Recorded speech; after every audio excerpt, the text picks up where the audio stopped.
how do you resolve conflicting product requirements? Hi, everyone, and welcome to another session with Exponent. Today we're here with Aaron. Would you like to introduce yourself? Absolutely. My name is Aaron Rapolo. I am a product manager, lead PM at Affirm. It's day 8 for me there, so still early days. But I'm living in the Boulder, Colorado area, just kind of north of Denver. And my career's taken a lot of interesting paths. I'm definitely from a non-traditional background, so didn't come from consulting or banking or engineering. I'm an ex-professor and ex-recreation director. So did that for about Wow. 6 or 7 years. Yeah. So I've taught everything from like personal fitness 101 up to senior biomechanics, built and ran recreation programs for Red Rocks Community College, for the Maryland Institute College of Art, and a couple of others.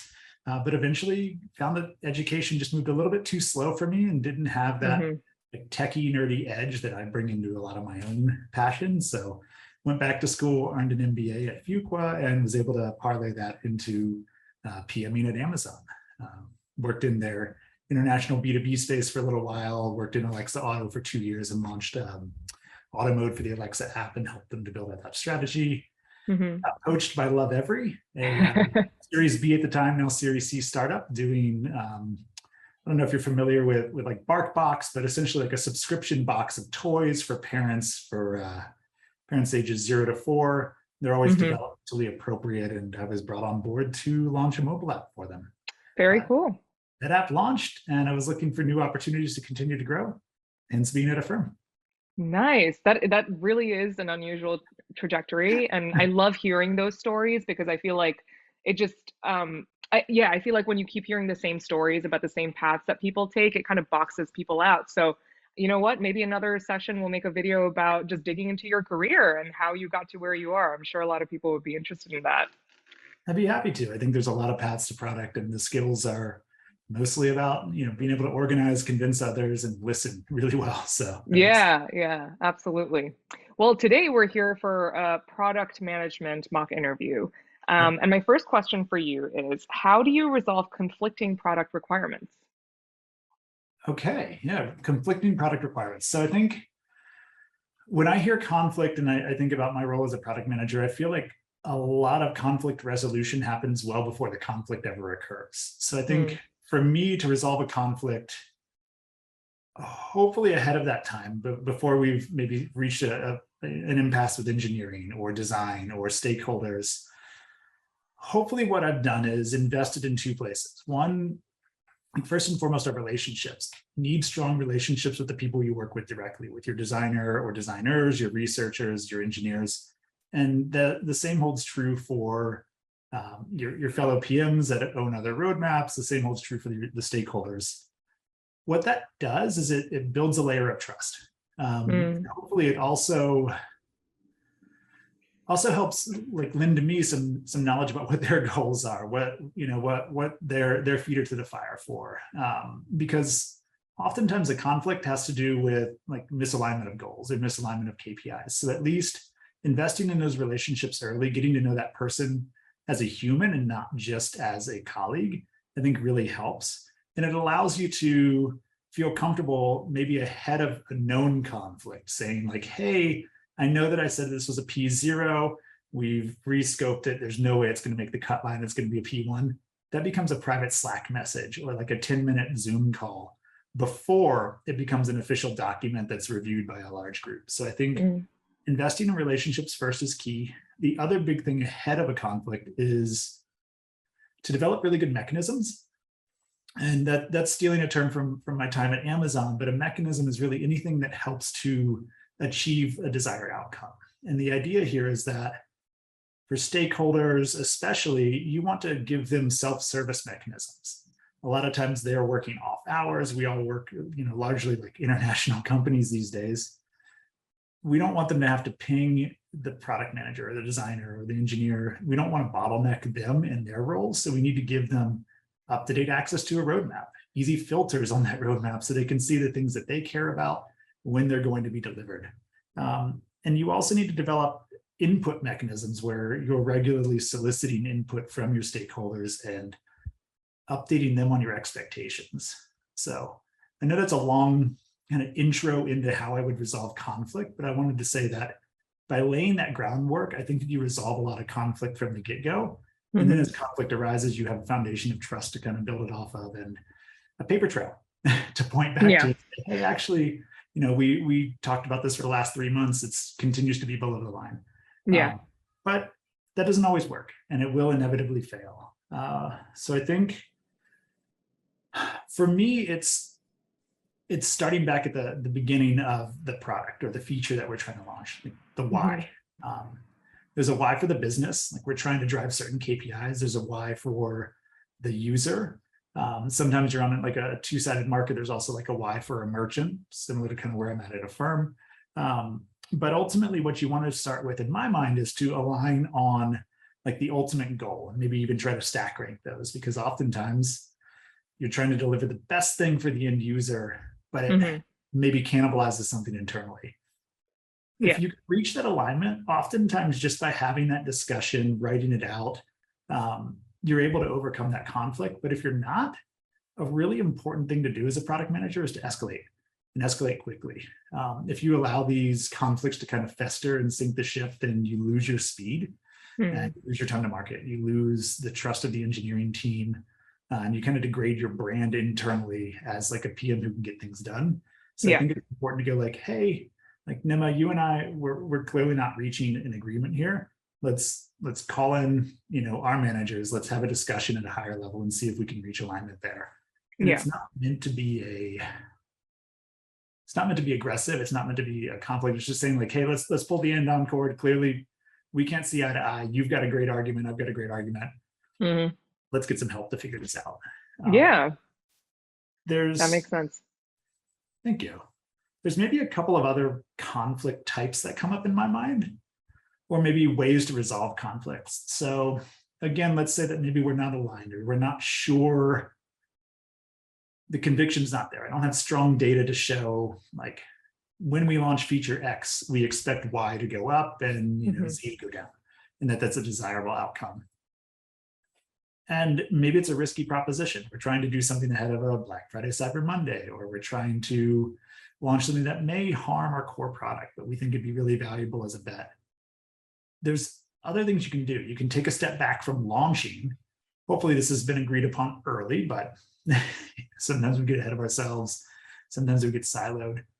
So you can come back and say like, okay, let's pilot it. Let's launch it as a beta test. Let's dial it up to 1% and see what happens. I think anything that you can do to convert this into a two-way door, something that you can back out of, but learn from opening that door, is a really good tool to convince stakeholders and frankly, to convince yourself. I mean, a lot of Hmm. times you go through that door and you realize like, oops, we Yeah. don't want to launch this. And it's really nice to make that decision before you've invested like 6 dev weeks into a project or something like Yeah. that. So I think that anytime you can kind of pilot something and study it, maybe it's just getting scrappy on usertesting.com. Maybe it's internally dogfooding it with a partner team that doesn't know much about the product, but you can kind of give them a click through mockup. There's a lot of ways to get scrappy there.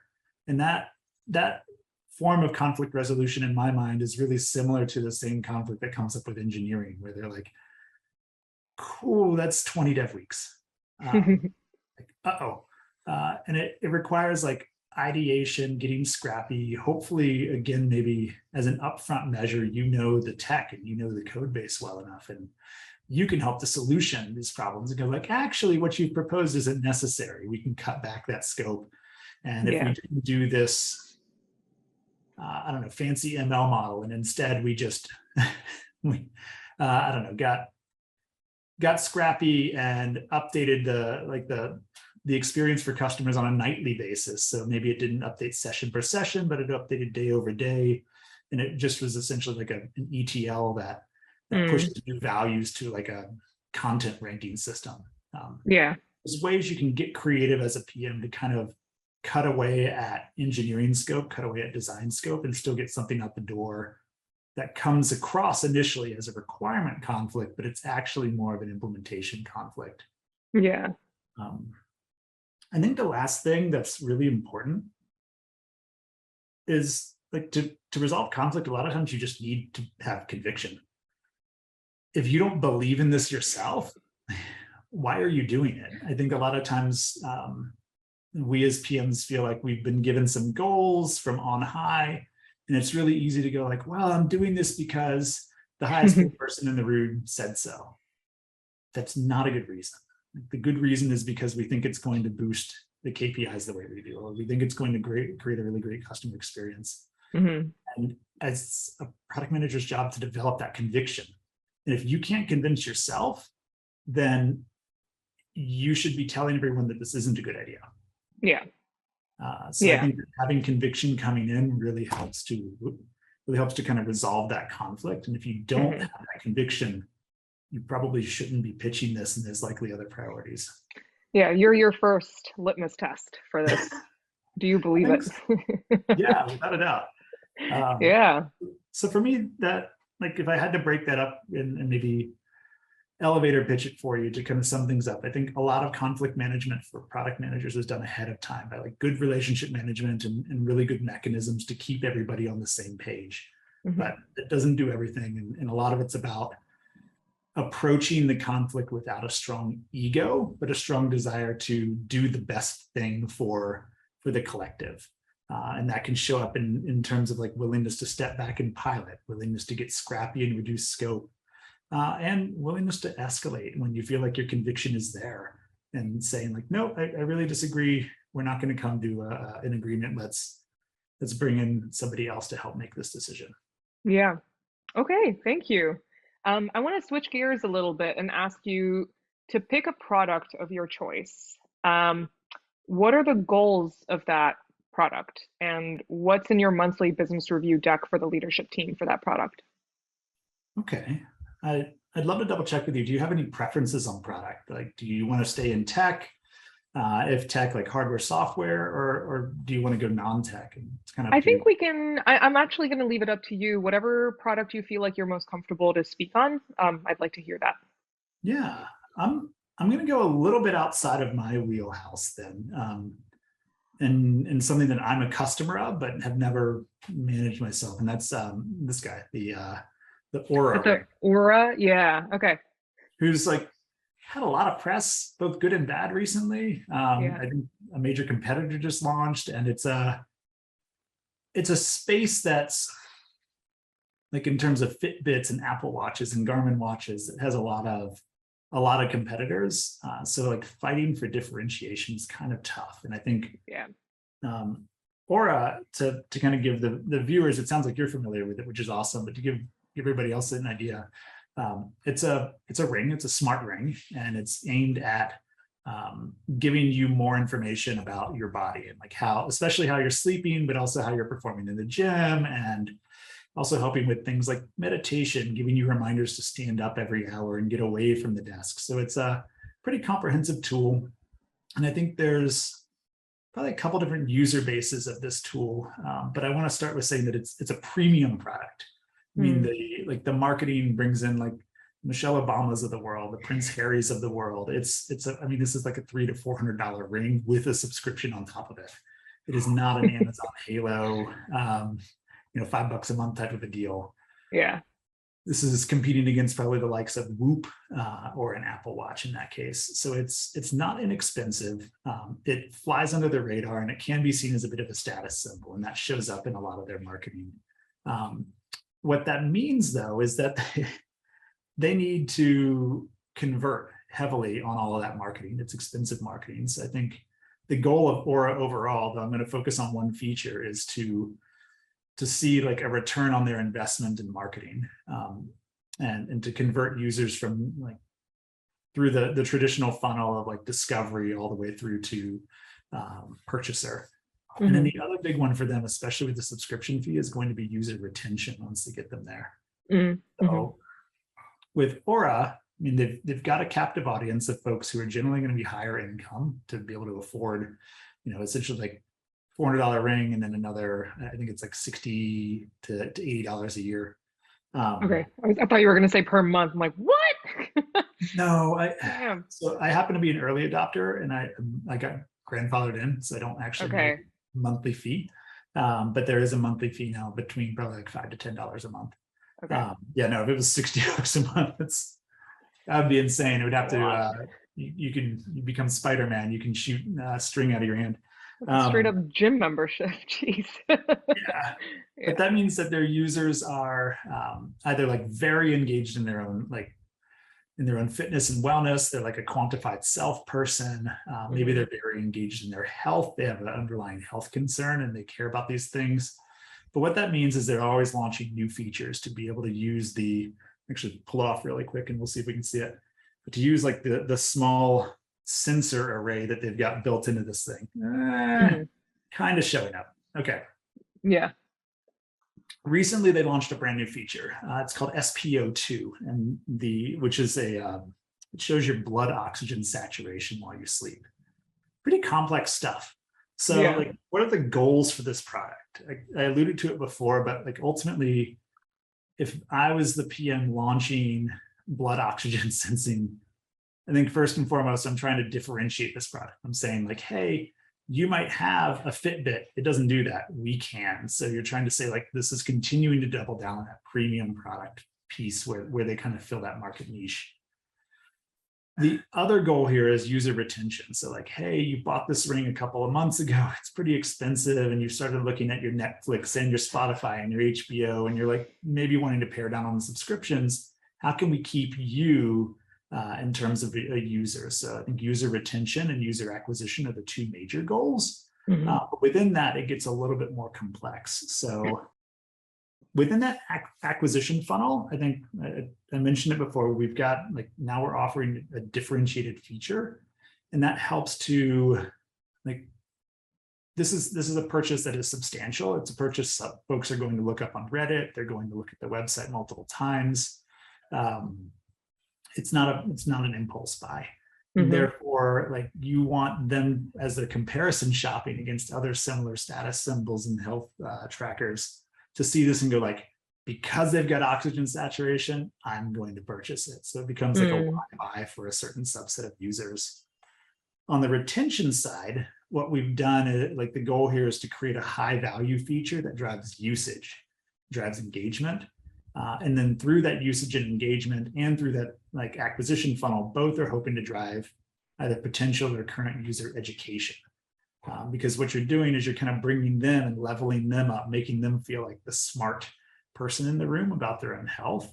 And that creates a positive feeling. This is kind of like a lot of the work we did at Love Every was to make people feel like they were doing a great job as a parent. And they were, because they were engaging with their children in activities that we were feeding them. They were engaging with their partner about articles to help them think about their parenting styles. So like, those are really positive and they're associated with great parenting outcomes.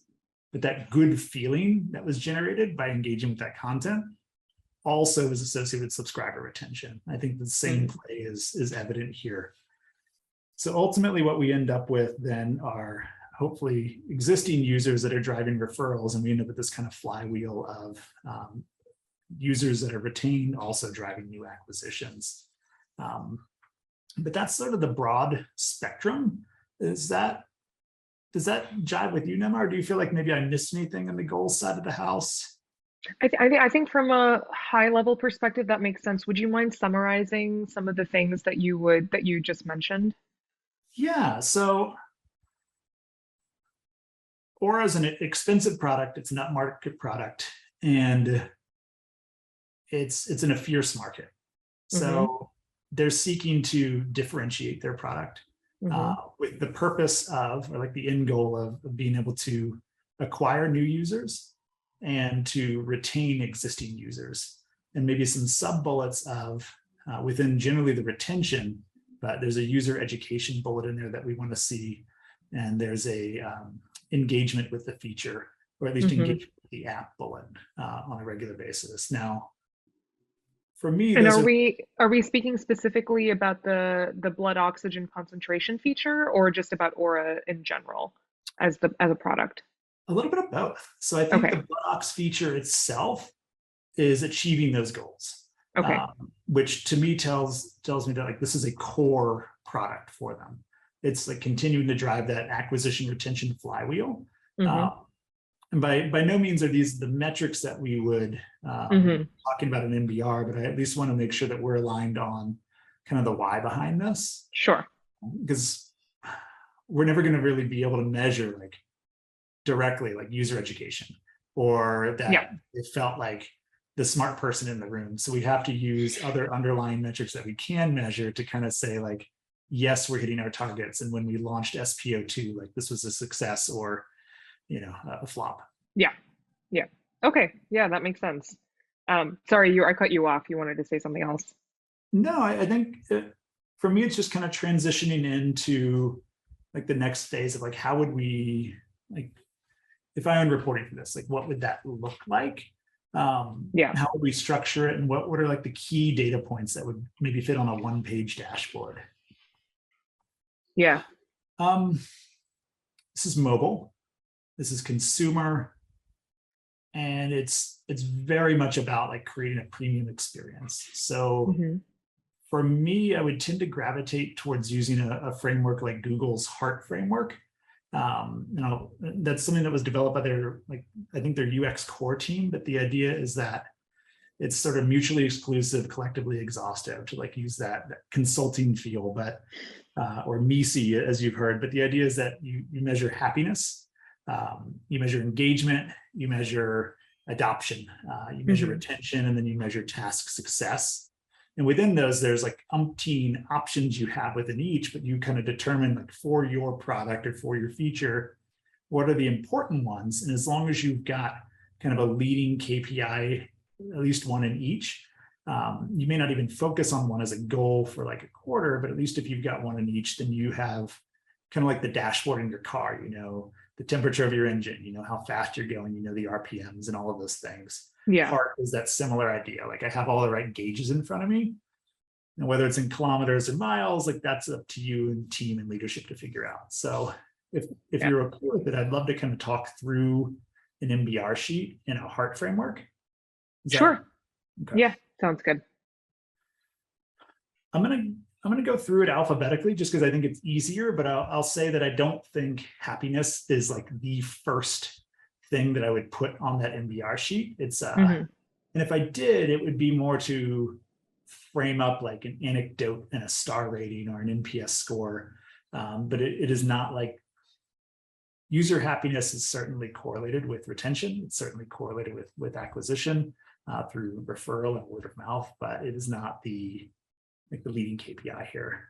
But for happiness, I think I would look at probably what I just mentioned, like the like 2 or 3 things. One would be app star rating. And hopefully what we would see, this would be more of a post-launch report, like a trailing 90-day adoption. Do we see like a net increase or decrease, a delta in star ratings associated with users who have adopted at SPO2? We would likely hope to see like a positive increase, and then we probably wouldn't really report on it anymore because that would be more at like the higher level, like or app reporting. But at the very least for launch, that'd be something that we would do. But what we could do with star ratings is integrate with a third-party service, an App Annie, an App Bot, or something that's homebrewed internally to pull out anecdotes that relate to that. So we would look at saturation, oxygen, SPO2 as keywords, and then continue to keep a star rating based on keywords. The in there, the number is going to be pretty low, likely, but it helps to add some flavor text to your MBRs. And I think it's really important as a product manager to bring the customer into the room any chance you get. So even if it's like a single quote at the top of every MBR that you saw within the last 30 days about the product, 5-star or 1-star, but we want those kind of extremes to give some flavor text there. I would just start rating for happiness. The other big one that you can do, I guess, quantitatively would be net promoter score.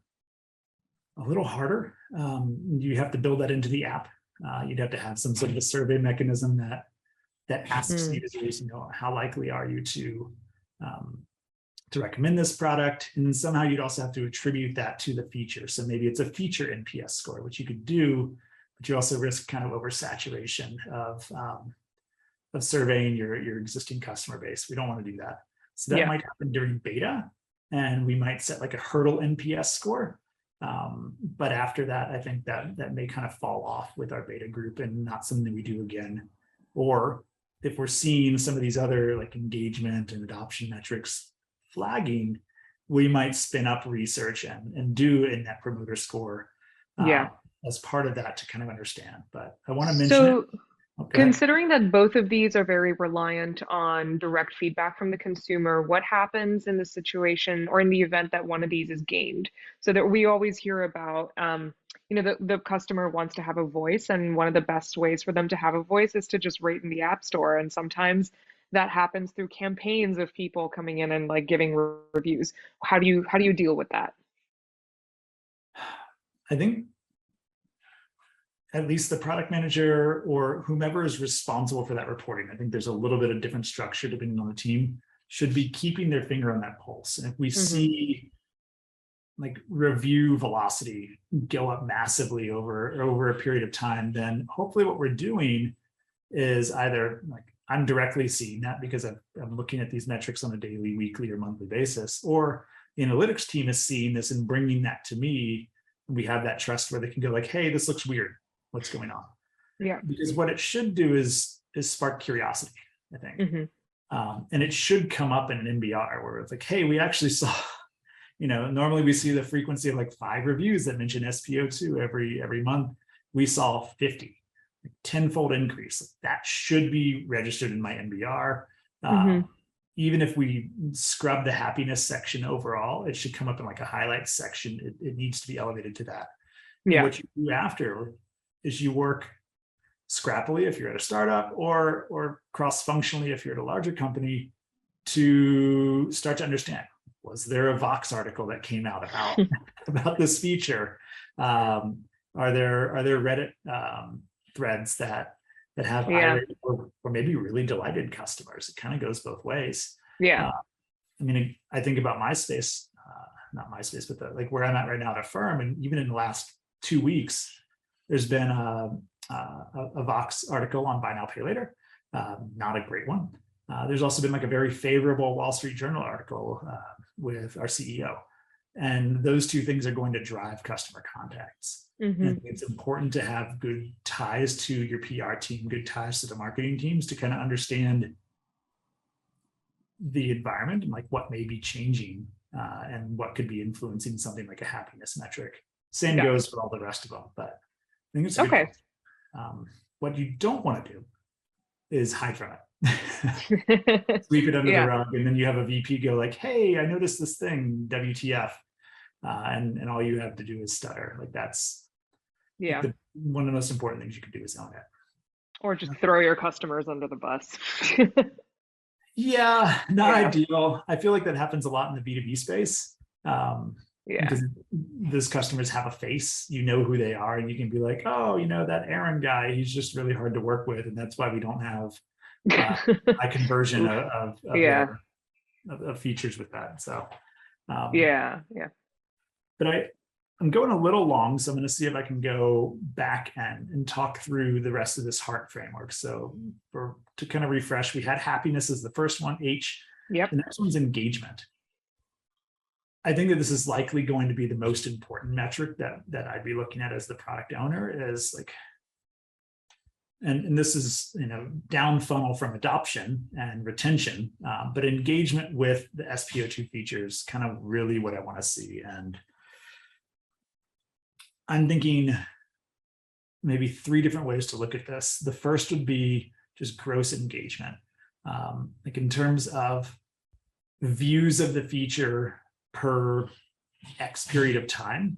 I'm trying to think this through. This is like a daily thing. So every morning the user wakes up, they look at their readiness score, they look at their sleep score, and hopefully what we've done now is that daily active users also now a daily active user of the SPO2 score. So they're diving one layer deeper, which has friction, and they're pulling up their SPO2 to go like, oh, cool. Like I got really great oxygen saturation last night. That's why my sleep score was great. There's always going to be a subset of users that love this. They are the core of our like L28 curve, like the last 28 days, like they used it 28 of the last 28 days. And these may be people with like sleep apnea, snoring. Hmm. Maybe they're athletes and they really care about their performance, but those users are on the far end of the curve. What does our average look like?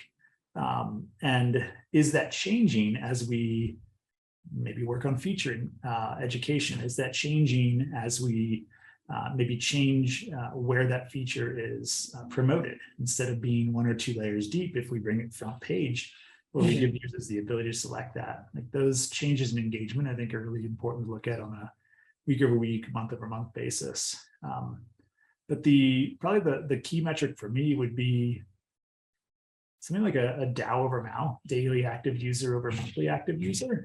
And what I'm trying to look for is a significant percentage. I think healthy within this would be something like, I'm going to gut check this one. And I think, like, to be clear, on the job, I would do more research.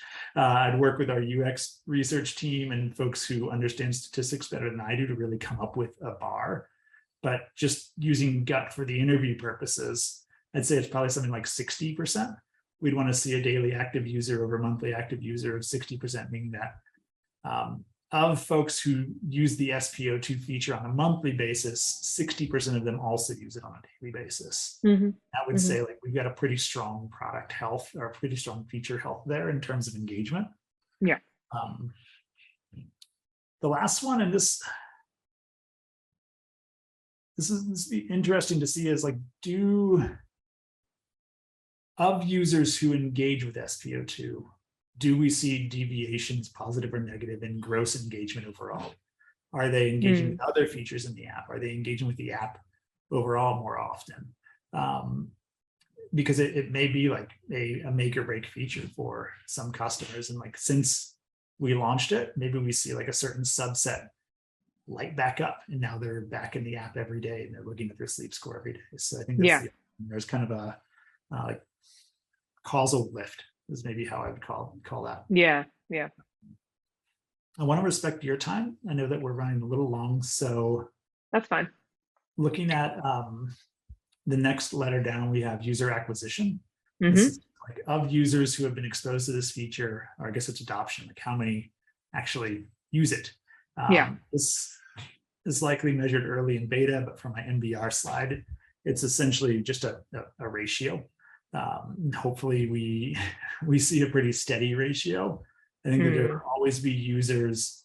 I mean, none of us are strangers to this in tech, that are like very privacy focused. Maybe they use the Ring for like one specific thing, but they're not comfortable giving their blood oxygen saturation to a company, especially a private company who don't know what they're doing with it.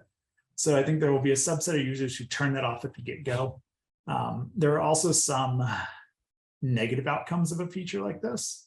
I know this because I'm a user, but I think you can also think about it as an engineer and think of it as a product manager. Like, we're turning on a sensor. This is a very tiny product with a tiny battery. If we're not using that sensor regularly throughout the night to look for deviations in blood oxygen, then we're draining your battery. It's the same as like turning location services on or off on your phone. So we're going to see folks who care more about battery life than SPO2, and those folks will turn it off as well. But once we figure out, either through beta or through GA, like what that number is, then hopefully we're seeing a pretty steady adoption number for new users.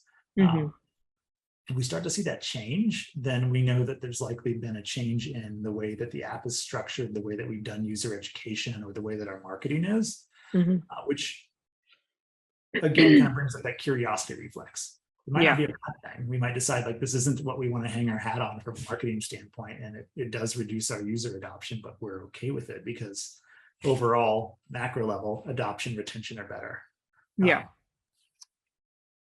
A little further down the list, we have retention. So, of folks who started using it, how many keep up with using it?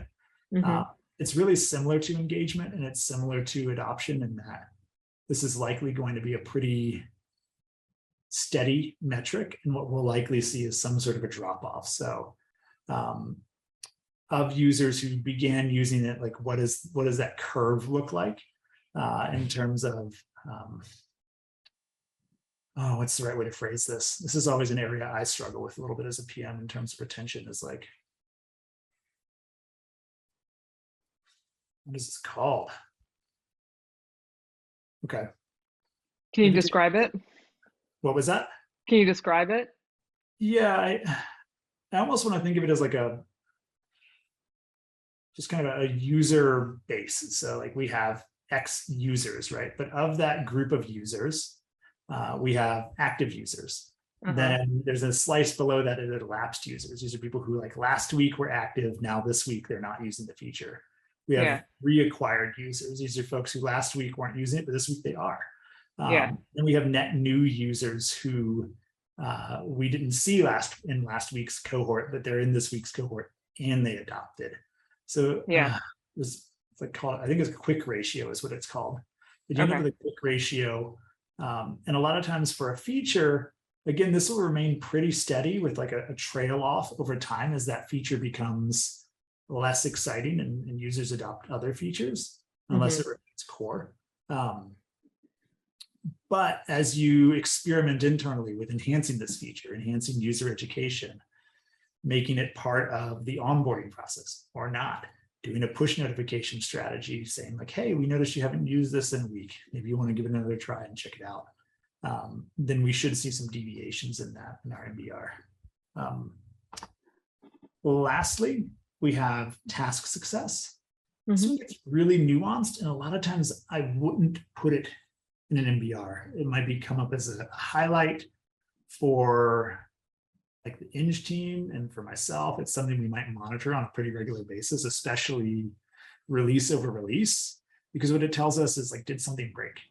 Mm-hmm. Or is there friction in our process, like friction in terms of onboarding for this feature, or friction in terms of turning off this feature? But ultimately, we look through the customer journey from soup to nuts, and we decide like, what are the tasks that user needs to do? Are they clicking through them or not? Are they able to get through? Are we seeing like a lot of folks in the funnel dropping off at a certain point? And that again, like kind of brings the curiosity reflex up. Like, are they erroring out? Is it unclear? Does it boot them into a system setting that they have to do, especially on something like iOS, where now they get into system settings and they're like, I don't know what I'm doing, or I don't feel comfortable because Apple scared me with all of the litigious, sharing location settings and things. Ultimately, it's probably not an MBR feature, but I Mm-hmm. think it's important to kind of round out that MBR conversation because it may be relevant either at a given period of time or as a regular piece of task success. Got it. So, Okay. Yeah, yeah, I think this is a good place to stop. I would actually, so I'm sorry, I also interjected a lot. This kind of turned into from a mock interview to a discussion because I think there's a lot of sure. interesting content here, and just Mhm. for whoever's watching this, yeah, take these frameworks and structured ways of thinking and then use that to your advantage in an interview. Like you don't, the interviewer is probably going to cut you off at some point and look for something specific, but yeah, as long as you like have a structure to it, I feel like these are like easy cheat codes for coming up with answers to something in to a question like this. Yeah, Yeah. I So think you're thank hitting you. the Thanks nail for on the rolling head. with the discussion pivot in Oh, this. I mean, frankly, I think a really good interview is a discussion. Uh, Yeah, yeah. if it turns into a monologue, that can be a little scary. Yep. And like for those watching, you'll notice like at many points, like as I progress through in my structure in my brain, I step back and asked you, like, does that make sense? Are you okay going forward with that? Yeah. Because it invites you into the conversation again. So I think that's a really important tactic. And if your interview turned out as a discussion, you've probably done really well. Yeah. Don't lose your interviewer. They're your partner in this. They want you to Yeah. succeed. Yeah, absolutely. Do you have any advice for anyone who's watching for when they get questions like this? What if something like actually one thing that occurred to me while you were answering is these questions could seem very intimidating to someone who doesn't have any PM experience at all. You've had right now you've built up your career as a PM in the industry. So maybe you have some of these things to kind of call back on from experience. What Yeah. did you do when you didn't have that experience? Interestingly, I mentioned this up front, like product is almost all transferable skills. So Mm-hmm. I think about like what happened in a difficult product requirement situation. And I can actually look back at my recreation career and talk about how we had to debate between a rock climbing wall Hmm. or like a proper ceiling height for a weight room. And it's like a little thing, right? But what we ended up doing was talking about like the HVAC system, the air conditioner, and where it was going to be placed. And if we placed it in the weight room, folks could lift weights overhead. If we placed it in the rock wall, it was going to be like 8 feet shorter. Yeah. That's a conflict of requirements. So, and I'm talking about building a gym, right? Like this is, Yeah. it's completely not tech.